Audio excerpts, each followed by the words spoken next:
കടങ്ങൾ വരുമ്പോ, വേദനകൾ വരുമ്പോ, യാതനകൾ വരുമ്പോ, നൊമ്പരങ്ങൾ വരുമ്പോ, രോഗങ്ങൾ വരുമ്പോ ഒരിക്കലും നിങ്ങൾ എന്റെ പ്രിയപ്പെട്ടവരെ പതറിപ്പോകാൻ പാടില്ല. ലാ തഹ്സൻ ഇന്നല്ലാഹു മഅനാ. നിങ്ങൾ സങ്കടപ്പെടരുത്, നിങ്ങൾ കരയരുത്. വിഷമിക്കുന്നവന്റെ കൂടെ അള്ളയുണ്ടെന്ന് അള്ളാഹുവിന്റെ പരിശുദ്ധമാക്കപ്പെട്ട ഖുർആൻ.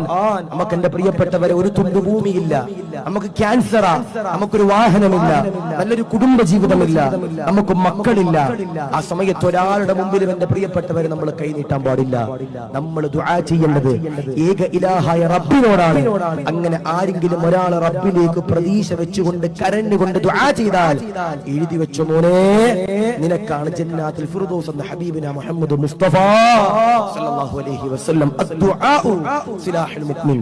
ഒരു മുഅ്മിനിന്റെ ആയുധം എന്ന് പറയുന്നത് വാളും പരിചയമൊന്നുമില്ല. ഒരു മുഅ്മിനിന്റെ ആയുധം എന്ന് പറയുന്നത് എന്റെ പ്രിയപ്പെട്ടവരെ ദുആയാണെന്ന് ഹബീബിന മുഹമ്മദ് മുസ്തഫ സല്ലല്ലാഹു അലൈഹി വസല്ലം. അല്ലാഹു സ്വീകരിക്കട്ടെ, അല്ലാഹു കബൂൽ ചെയ്ത് അനുഗ്രഹിക്കുമാറാവട്ടെ.